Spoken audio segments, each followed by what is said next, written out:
My friends, sometimes the news comes dressed in the language of courts and statutes, but the meaning is meant for every one of us at home. This week, America's highest court did something simple and something urgent.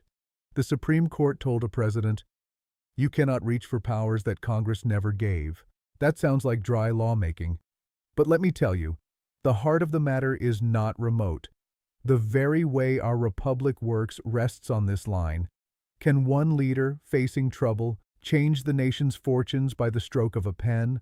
Or do the slow, open laws of Congress and the people still guard the gate? Picture a busy import warehouse at dawn. Forklifts silent, boxes stacked.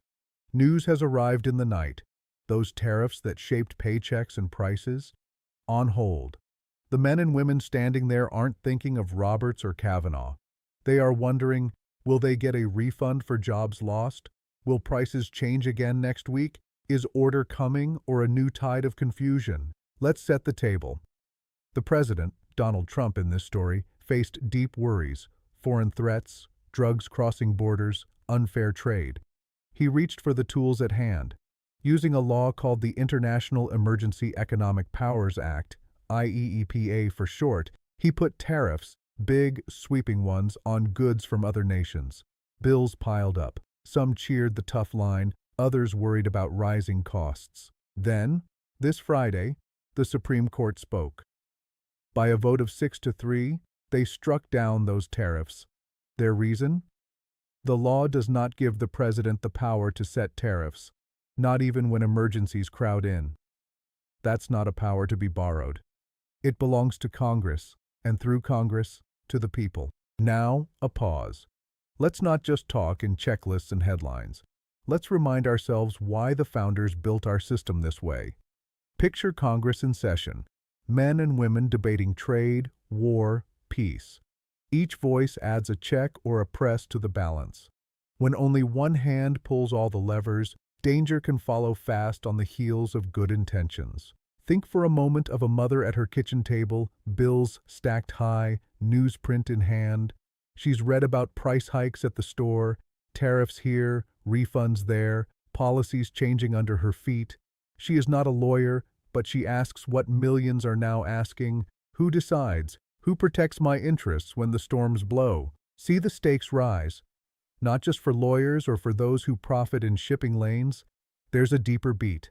If the president can reach for any tool in the kit, claim an emergency, then change our whole trade, with no clear voice from Congress, what stops the next act, or the one after that? What if the voice of the public grows thin, drowned in a sea of orders? Let's step back a little. The court used a tool called the major questions doctrine. That simply means when government tries to make a choice that shakes whole markets, costs jobs, maybe costs billions in refunds, only Congress, with its many eyes and ears, can set the ground rules. The president may act swiftly in a storm, but always within walls built by the people's law. Picture now an empty congressional hearing room late at night, files piled high, lawmakers' chairs cold, but every fact debated, every power checked. This is not speed for speed's sake. It is the slow fire that guards our liberty, that makes sure the acts of today can't trample the hard-won freedoms of tomorrow. Of course, some say this slows our defense. See, in the court's own divisions, a picture of America's real difficulty. Justice Kavanaugh, joined by a few others, warned, what if emergencies demand boldness? What if waiting for Congress, in the face of fentanyl or foreign threats, costs lives? That question must not be brushed aside. Think of security officials at a border checkpoint. Long lines of trucks wait to cross, each one a possible risk, or a needed supply. The people standing guard must protect us, but they also need laws they can trust, not blank checks, not silence from their government. And let's not ignore the global stage. After all, these tariffs did not just change prices in our towns. They rippled outward, into talks with China, deals with Canada and Britain, choices on store shelves in far-off places. Picture, if you will, a late-night meeting in a foreign embassy, diplomats speaking low, wondering if America keeps her promises or changes them at the turn of a page. That brings a kind of fear, uncertainty for trade partners, for American businesses, for everyone whose job depends on a contract written in faith. But let me say, plainly, America's strength does not come from acting without limits. Our allies and our rivals alike watch how we treat law. When we are faithful to process, even if it costs a little speed, we build trust that lasts longer than any single crisis. Now let's get closer to home again.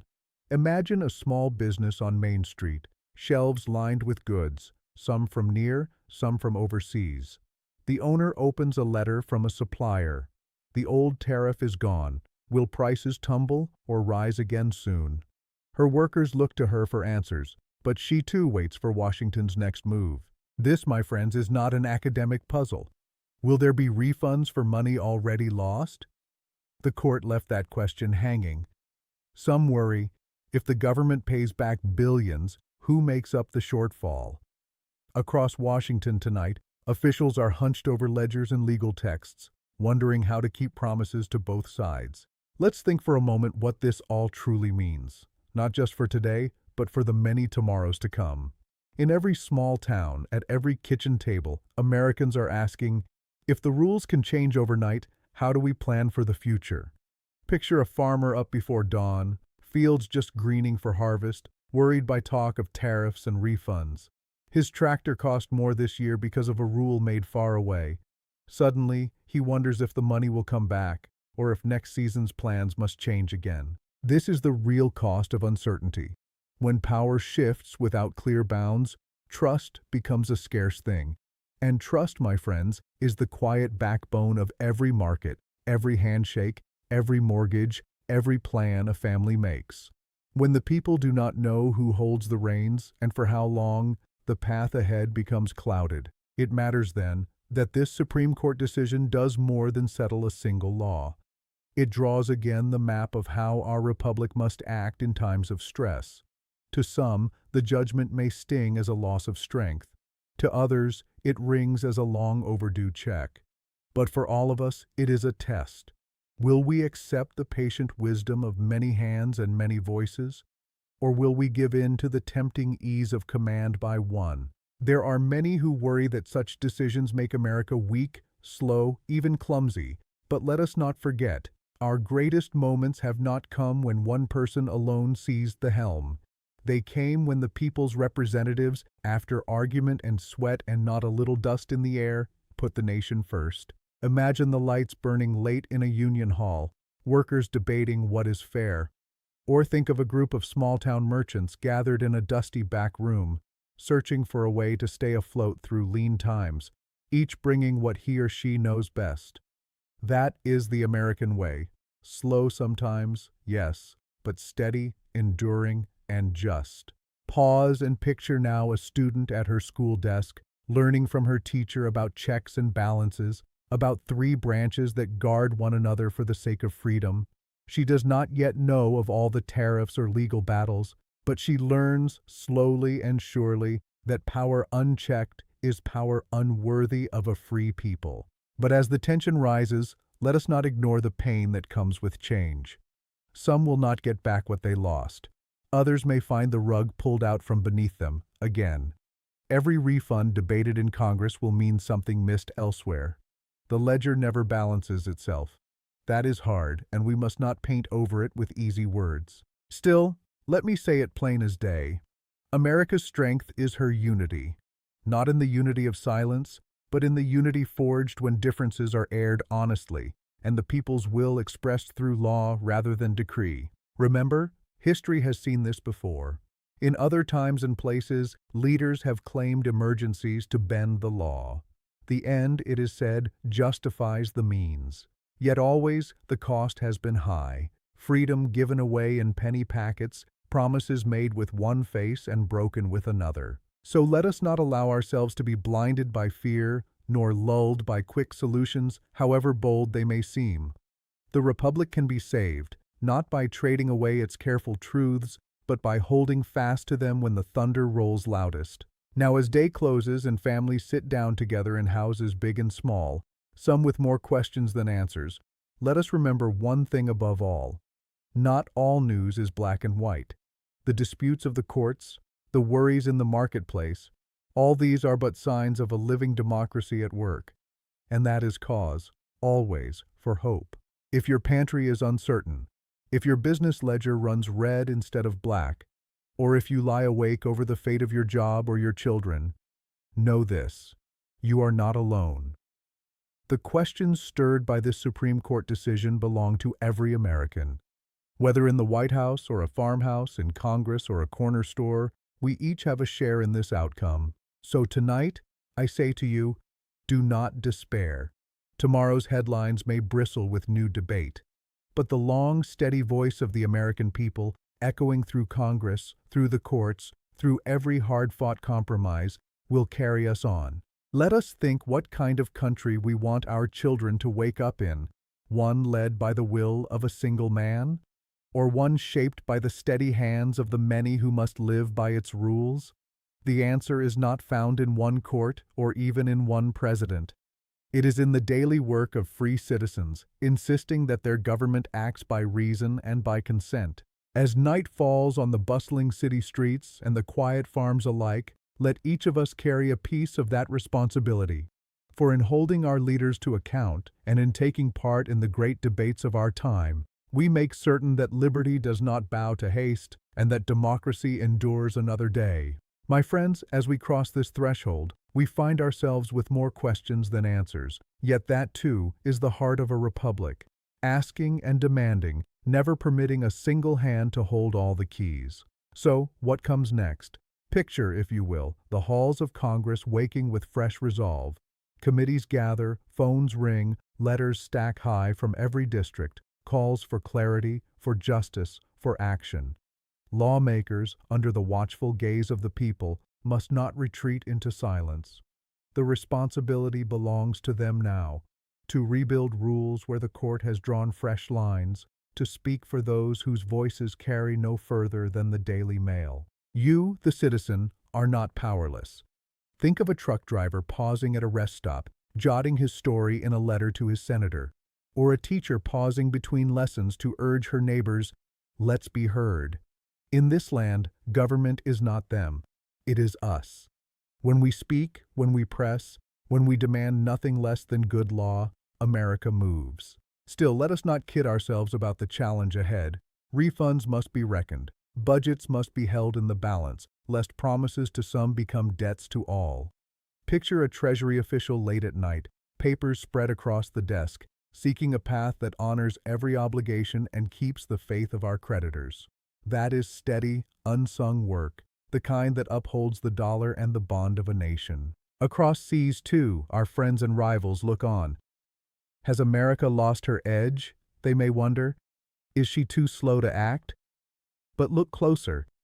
It is in the deliberate, often noisy, always open work of a republic that true power lies.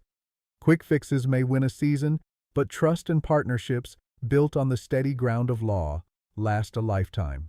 Imagine again the worker opening his paycheck, steady for now, hoping that the rules do not shift with the next storm. Or a hospital administrator balancing costs, knowing slower change brings more stability for families in her care. These everyday choices, made in homes, shops, and offices, are linked to the slow, hard work of law for all. Yet some will say, the world moves too fast for debate. We need leaders to act, not ask. To that, I say this. Yes, crisis demands courage. But courage that bows to no oversight quickly becomes something else. Risk without check, might without right. Our republic survives because it trusts the many, not the few, to decide when and how we act. Now let's remember, our system grows stronger each time vigilance wins over panic, each time patience outlasts the easy road. Picture the father explaining to his son at supper, in America, even the president must answer to the people's law. Such lessons, quietly learned, shape the citizens and the leaders of tomorrow. When tempers flare and old arguments resurface, let us recall the lesson. The price of self-government is eternal attention. It is paid in each letter sent, each vote cast, each hard question asked of those who hold office for a while, but must answer to the country forever. Are these days easy? No, my friends, they never are. But look back and see how far we've come not by speed, but by persistence. not by decree, but by open reckoning.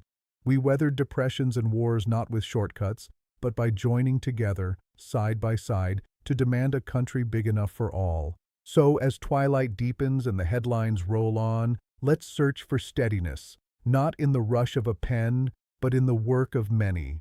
Let's stand up for the shopkeeper and the dock worker, the mother and the teacher, who rely on laws that cannot be wiped away with one man's worry. And let us ask ourselves, what is America, if not the promise that the mighty and the modest stand equal before the law?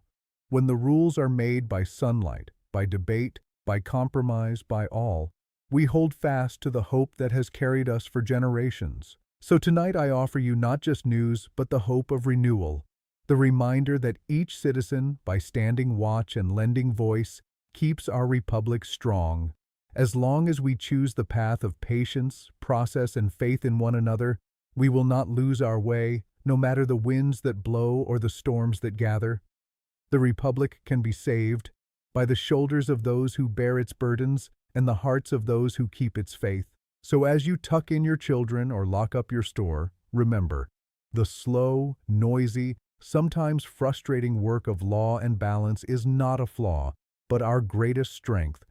It protects us against the temptations of quick power and guards our hope from the shadows of fear. Tomorrow morning, another headline will try to tell us where power lies. But the truth is written not in any single ruling or executive order, but in the countless small acts of fairness, of patience, of neighborly courage that knit this nation together from coast to coast. So let me leave you with a picture. Imagine a town hall gathering at dusk, citizens young and old, each one rising in turn to speak a simple hope or a hard-earned worry. Under those lights, no one voice can drown out the rest. Together, they shape the path that leads us on. Will we meet the moment with anger and haste, or with steady hearts and honest work? That, my friends, is the question before us. For freedom is not simply the absence of chains. It is the right to shape our own common life, together, by rules known and debated by all. The page has turned, but the pen remains in our hands. Tonight, ask yourself, not what action comes quickest, but what kind of fairness, what kind of steadiness can outlast the rush of any crisis? What kind of country do we want to wake up to? A land of strongmen and shortcuts, or a house built brick by brick on patient hope and hard debate? In the end, the future is not written by those who shout the loudest or act the fastest. It is written by citizens who show up for the long work of a great and sometimes noisy republic. So I ask you this: when the world grows hurried and uncertain, will you stand for the steady, quiet strength of law and reason? Will you add your voice, not to the clamor for easy answers, but to the promise that in America, every hand and every hope still matters? That, my friends, is how we save the Republic, one sober step at a time. Good night, and may God bless the United States of America.